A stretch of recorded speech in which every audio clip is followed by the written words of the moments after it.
Bonjour à tous, bienvenue sur cette vidéo de présentation. On va parler d'un sujet très intéressant. Néanmoins, je vous informe que toutes les informations transmises sur ce support ont pour but d'informer. Cette information ne désengage pas le public de prendre conseil auprès de son médecin traitant. Au contraire, demander l'avis de votre médecin traitant est prioritaire. Alors regardons ensemble l'alimentation vivante. Et nous verrons dans une autre vidéo la mémoire de l'eau. Qu'est-ce que l'alimentation vivante ? Si on regarde la pyramide de l'alimentation vivante, on considère donc l'eau, les feuilles vertes, les fruits et légumes, les graines germées et légumineuses, les noix et graines, les herbes, les pousses, les verdures et jus d'herbe, les algues et les herbes médicinales. Et donc l'alimentation de base, il faut être très généreux, les protéines et acides aminés avec modération et les plantes médicinales avec parcimonie. Mais l'alimentation vivante désigne tout simplement un mode d'alimentation qui favorise très largement les aliments comportant un fort taux de nutriments nécessaires au corps humain, et donc porteurs de vie.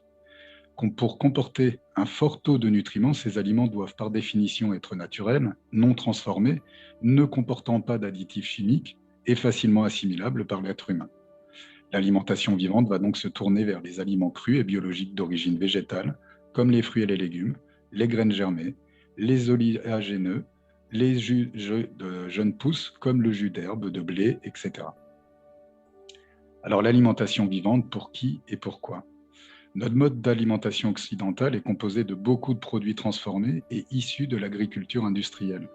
Nos repas ne comportent plus assez de nutriments d'une part, et d'autre part, nous font ingurgiter des résidus de pesticides, des arômes artificiels, des colorants, des conservateurs, dont on sait maintenant qu'ils ont des conséquences non négligeables sur la santé. Se tourner vers l'alimentation vivante, c'est revenir à un mode d'alimentation en accord avec les besoins du corps humain, et donc l'un des moyens de préserver sa santé ou de la restaurer. Ce mode d'alimentation s'adresse à tout le monde, petit et grand, bien portant ou malade. Le Centre Hippocrate aux États-Unis utilise avec succès depuis plus de 50 ans, entre autres ce mode d'alimentation pour restaurer durablement la santé de personnes gravement malades. Que mange-t-on quand on veut manger vivant ? Est-ce que manger vivant veut dire être réduit à manger de la verdure, des salades ? Non.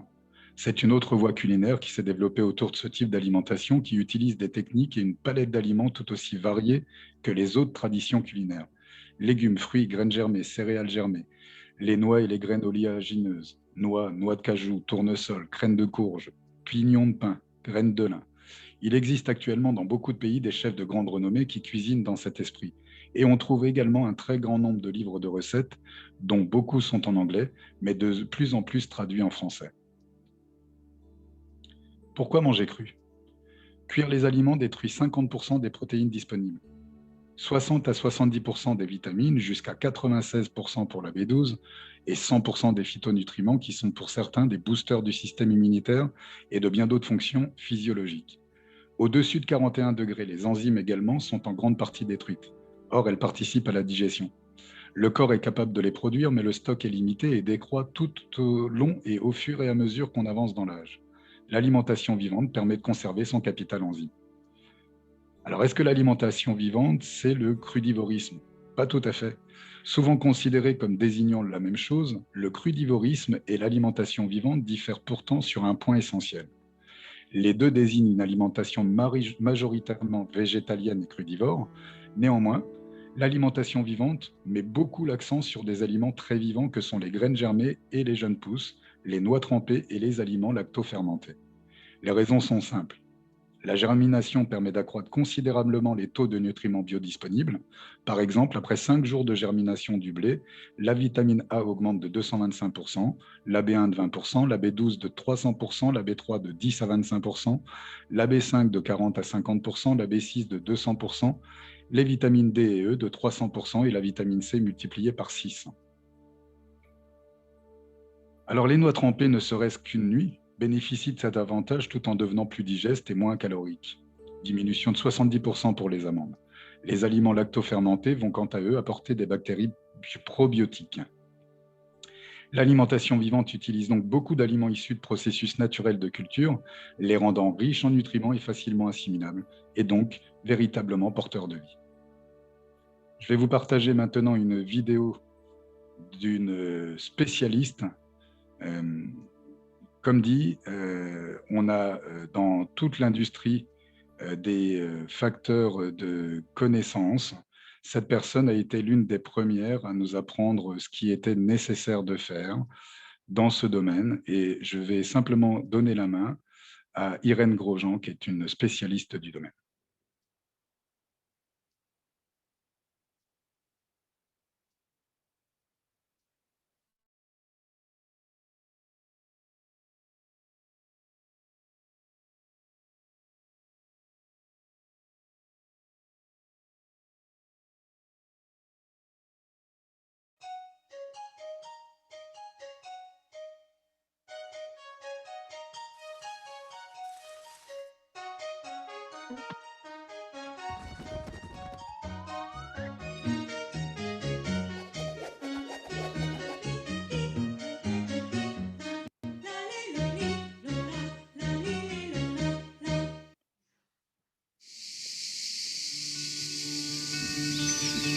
Lorsqu'un enfant vient au monde, la première chose qu'il fait, c'est respirer.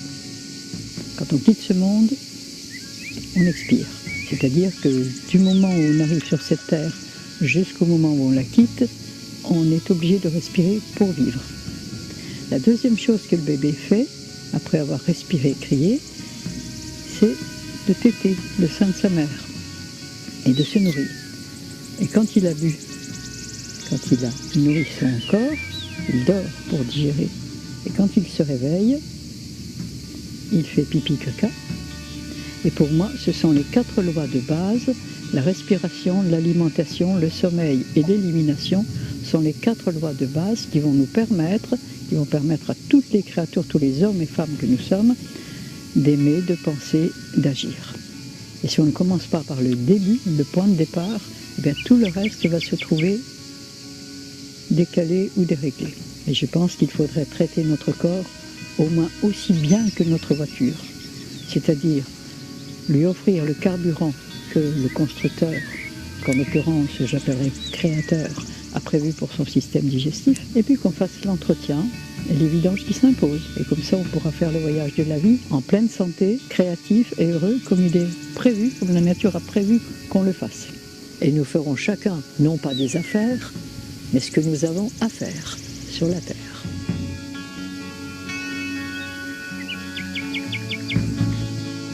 Je suis Irène Grosjean, naturopathe depuis 1960. Donc ça doit faire combien de temps? 40, 53 ans. J'ai découvert la naturopathie, j'avais 27 ans, c'est-à-dire en 1957.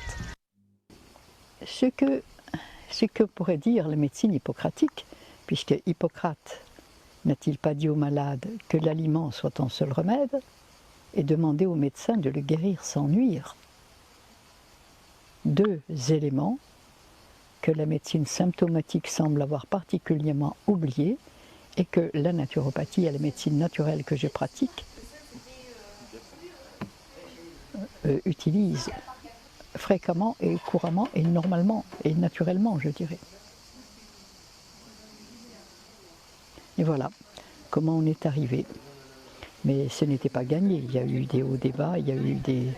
Parce que, comme le disait le docteur Vivini, qui avait créé une clinique de jeunes dans les années 60, à Longwy d'abord et ensuite aux Baléares, ce docteur disait « Pas plus qu'il ne suffit de mettre des meubles propres dans une maison sale pour qu'elle soit habitable, mais qu'il faut aussi la nettoyer.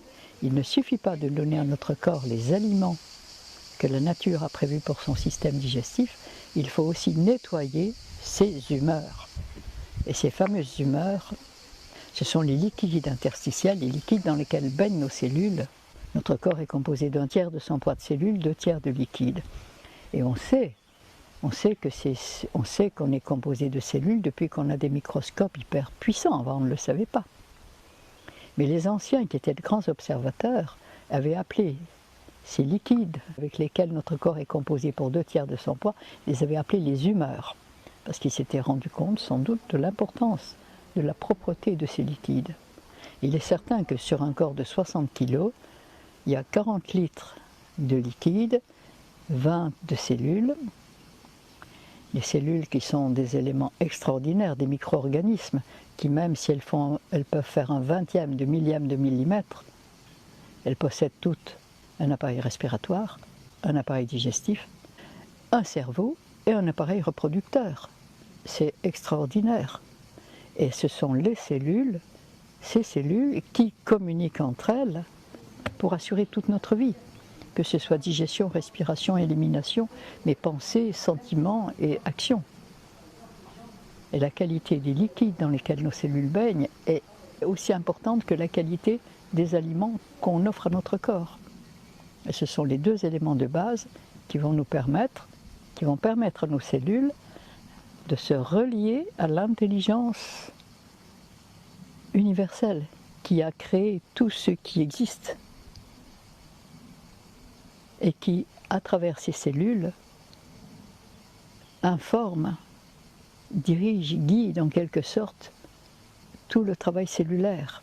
Et si nous voulons être reliés à cette intelligence universelle, il est indispensable que nos cellules fonctionnent au mieux, qu'elles respirent, qu'elles soient nourries correctement comme la nature l'a prévu, et qu'elles baignent dans un liquide au moins propre à défaut d'être pur.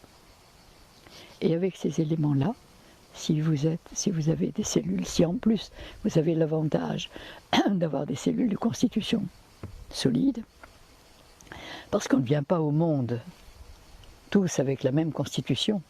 Je dis souvent que pour faire le voyage de la vie, en venant au monde, on prend un véhicule, notre corps, qui peut aller de la 2 chevaux à la Rolls. Il y a toute la gamme des véhicules qui existent. Et selon si on dispose d'une 2 chevaux, on n'aura pas la même qualité de voyage que si on dispose d'une Rolls. Mais quoi qu'il en soit, quelque véhicule que ce soit, il a besoin d'être nourri et entretenu comme la nature l'a prévu. En fonction de cela, il est relié à l'intelligence universelle et il est informé, guidé, et la vie devient créative, heureuse et magique. Ça, c'est le bonheur absolu, et c'est certainement ce que les religions appelaient le paradis. Mais plus nos cellules sont intoxiquées, plus elles sont carencées, plus elles baignent dans un milieu saturé de résidus prétendus alimentaires, ben plus elles chutent de fréquence. Elles ne peuvent plus capter les fréquences élevées et elles captent les éléments qui sont véhiculés sur la longueur d'onde qu'elles peuvent capter. Parce que le premier système informatique, je pense qu'il existe avec la vie. Et qu'il y a le grand ordinateur cosmique et nous sommes des terminaux. Et tout ce qui vit sur cette terre, les plantes, les animaux, les hommes, sont constitués de cellules qui nous permettent justement cette communication, cette liaison. Nous sommes des vases communicants. Et plus nos cellules fonctionnent bien, plus nous pouvons être reliés et guidés vers une vie créative, alors que plus elles sont mal nourries, asphyxiées, carencées, empoisonnées, plus nous allons faire de notre vie prévue pour être un paradis l'enfer de souffrance, de misère, de guerre, de conflit qu'on en a fait. Sachant que la vie est simple, avec un grand S majuscule. Et je dirais que le diable a tout compliqué pour mieux perdre les hommes. Et dès que c'est compliqué, moi je me sauve. Les choses sont simples, tellement simples qu'on pourrait penser qu'elles sont simplistes. Non, la simplicité est un grand luxe, malheureusement actuellement accessible à très peu d'êtres. Respecter les lois de la vie au maximum, ce qui est un véritable bonheur parce qu'elle nous a tout donné pour nous régaler, pour que tout aille bien sur tous les plans. Et c'est là où il faut aider, où cette médecine que je pratique comprend le fonctionnement du corps et l'aide à éliminer ces résidus, alors que de façon symptomatique, comme la médecine classique et officielle est prévue, on arrête. Le but de cette médecine, c'est d'arrêter la douleur, c'est de la supprimer, mais d'empêcher le corps d'évacuer ces résidus. Et ce qu'il n'a pas évacué, automatiquement, il doit le refouler dans ses humeurs profondes. Et apparemment, on soigne des maladies fonctionnelles, c'est-à-dire qui remplissent leurs fonctions, comme des diarrhées, comme des infections urinaires, comme des grands problèmes respiratoires, des rhumes, des bronchites, tout ce qui va cracher, moucher. Et on a fait des maladies lésionnelles qu'on a bien soignées, et maintenant on fait des maladies dégénératives de plus en plus. Alors, on est nourri de cadavres, d'aliments morts et d'excitants. Et un excitant, avec la viande, il a fallu l'alcool, avec les céréales, il a fallu le thé, le café, le Coca-Cola. Mais un excitant, ce n'est pas un aliment. Un excitant, j'ai une petite image, vous avez 2 chevaux fatigués. Au premier, vous donnez de l'eau, il boit, de l'avoine, il mange, une litière, il dort. Le lendemain, il peut repartir. Au deuxième, vous ne donnez ni eau, ni avoine, ni litière. Et vous voulez qu'il reparte sur le champ. Vous faites quoi? Vous lui donnez un coup de bâton ou un coup de fouet, qui, sous l'influence de la douleur, va puiser, son système glandulaire va puiser dans ses réserves l'énergie nécessaire pour repartir. Mais combien de temps va-t-il repartir à ce rythme avant de s'écrouler? Quand il n'y aura plus d'énergie, il s'écroule, si on n'en refait pas. Et c'est exactement ce qui se passe, et c'est pourquoi on a tant de maladies dites psychosomatiques, alors qu'elles sont en réalité somatopsychiques. On a tant de suicides. C'est incroyable le nombre de suicides qui existent maintenant. Il est certain que quand on est en fréquence basse et destructrice et qu'on n'a plus d'espoir du tout, et on croit que c'est à cause de plein de choses. Non, c'est à cause de la qualité de nos humeurs et de fonctionnement cellulaire qui nous permet de penser et d'aimer et de nous relier à l'intelligence créatrice. Nos aliments doivent nous transmettre l'énergie de l'eau, de la terre, de l'air et du soleil qu'ils ont puisé dans ces éléments.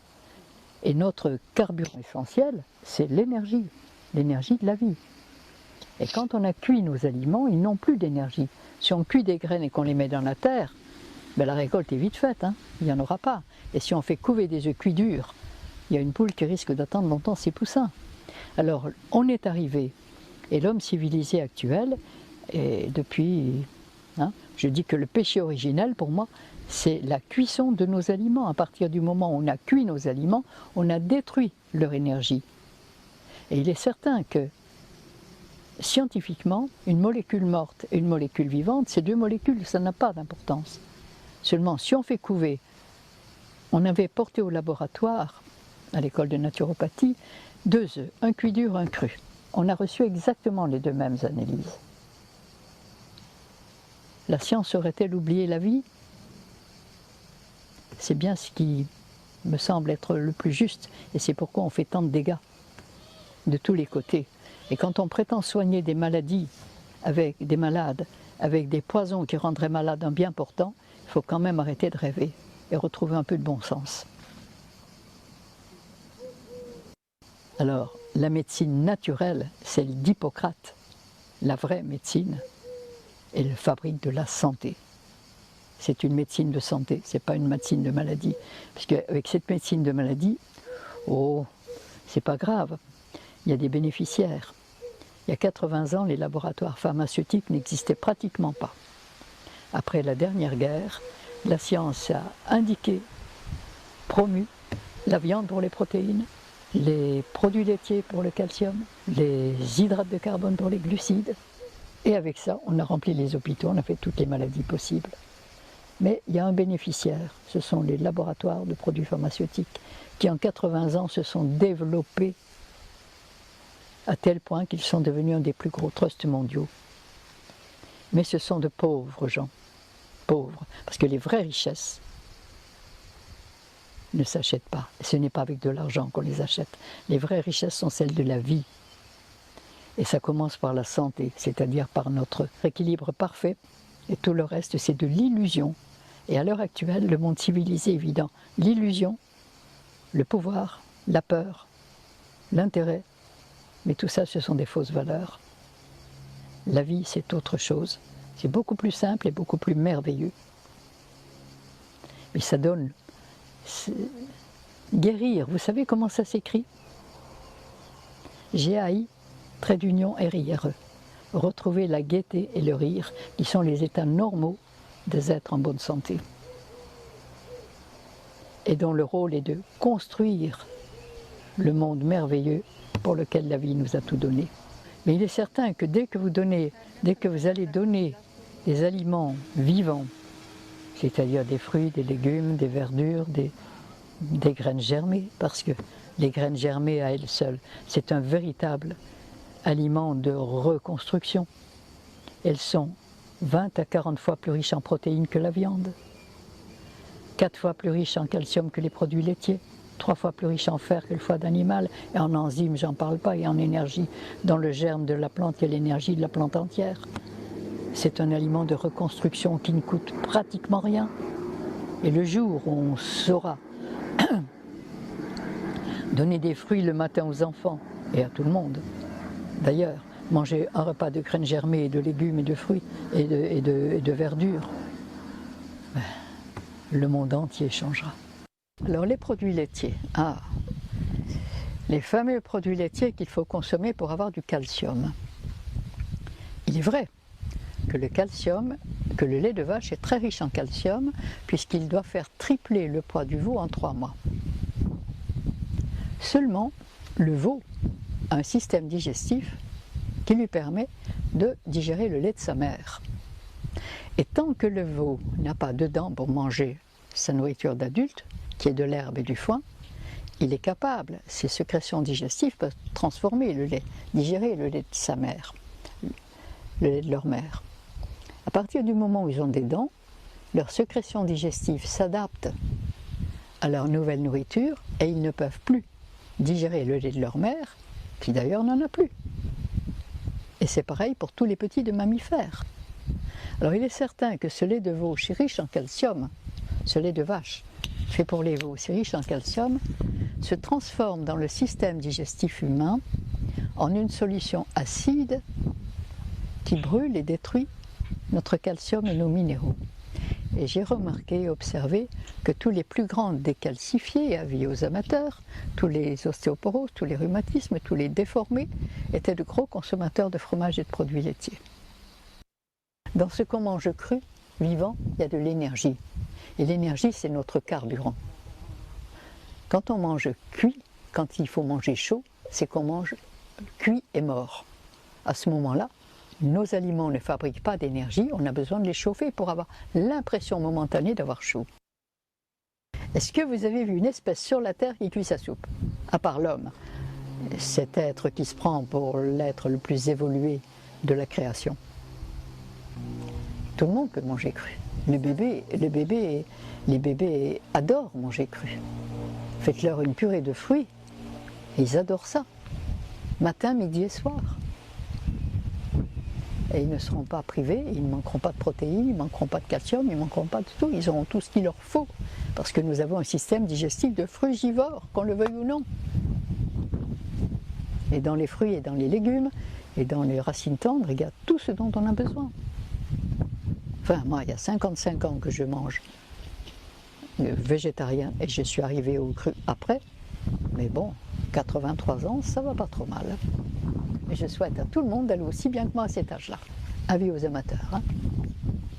Je voudrais dire que mon confrère préféré est mort à 108 ans et il a exercé en toute lucidité jusqu'à 103 ans. Et il a étonné tous les gens qui sont allés le voir. Il mangeait cru, évidemment, et végétal. Le docteur Colucci à Lisbonne. Et quand ma plus jeune fille a fait ses études de médecine, puisqu'elle voulait faire médecine, à Noël, en 2e année, je l'ai emmenée, j'ai dit, comme cadeau, je t'emmène voir le docteur Colucci. Et quand elle a vu sa jeune femme de 90 ans venir nous ouvrir la porte, elle a quand même été impressionnée. Hein, parce que la jeunesse, c'est une question d'état d'esprit, d'énergie. Et on peut être vieux très jeune, puis jeune très vieux. C'est la vraie jeunesse, celle-là. C'est celle du cœur, c'est celle de l'énergie, c'est celle de la vie. Mon petit-fils, Sébastien, qui avait 6 ans, 5-6 ans. Et ses parents avaient un hôtel-restaurant. Évidemment, il y avait un grand buffet de crudités, mais il y avait aussi tout le reste. Et le petit bonhomme passe devant moi, la main derrière le dos, de façon à ce que je ne vois pas ce qu'il y avait dans sa main. Et j'avais repéré qu'il y avait un Mars. Évidemment, il ne voulait pas me le montrer. Alors je l'appelle, j'ai dit Sébastien, viens voir.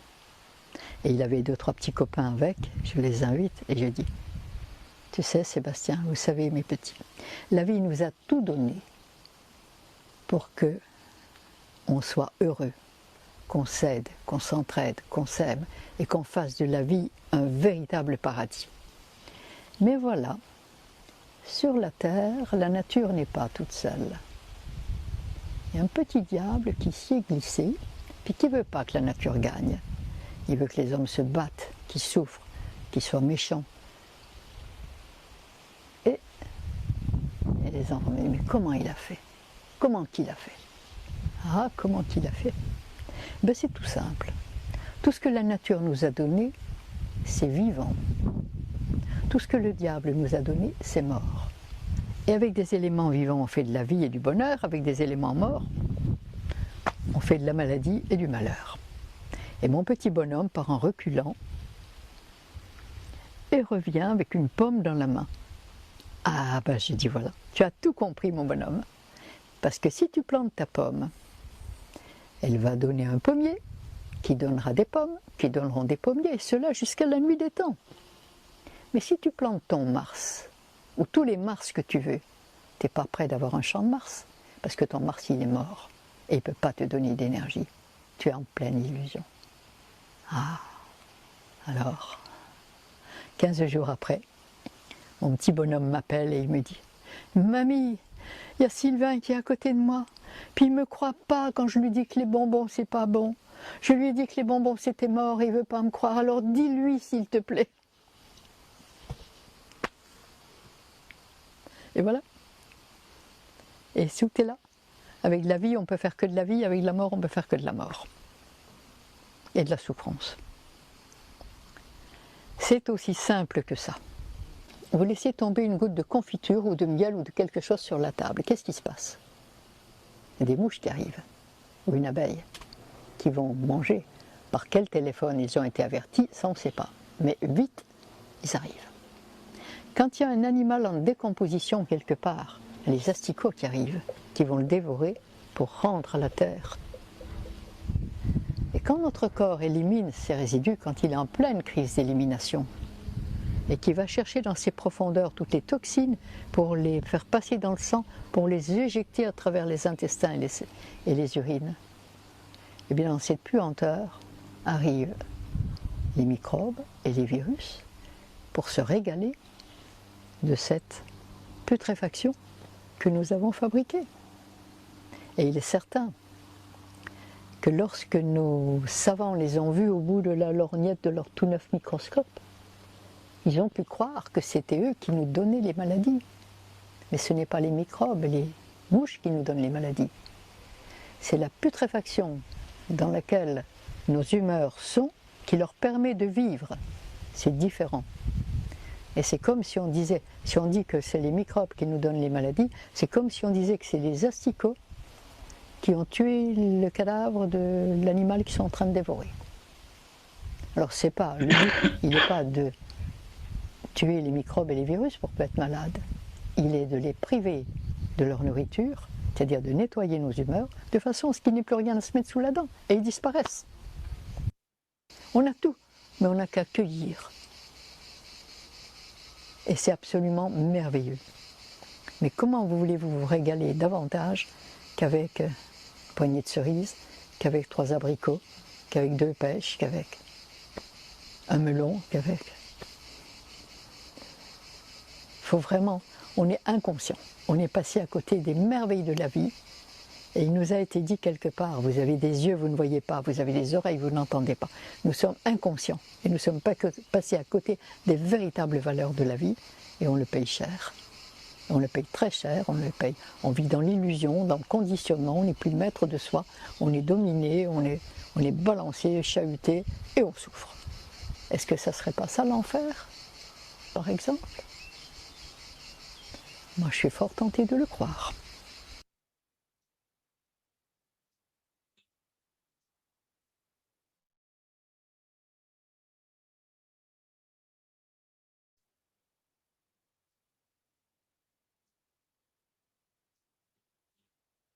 Alors aujourd'hui, de nombreuses sociétés proposent des compléments alimentaires pour optimiser l'apport de différentes vitamines, etc. Alors attention toutefois de choisir des compléments fabriqués sans toxines et ou dérivés de pétrole. Je sais vous conseiller sur ceux que j'utilise personnellement quotidiennement, en plus de mon alimentation vivante. Dans la prochaine vidéo, nous allons aborder la mémoire de l'eau. Merci pour votre écoute sur cette vidéo. Puissiez-vous, avec ces informations, ne plus jamais être les mêmes. Prenez soin de vous.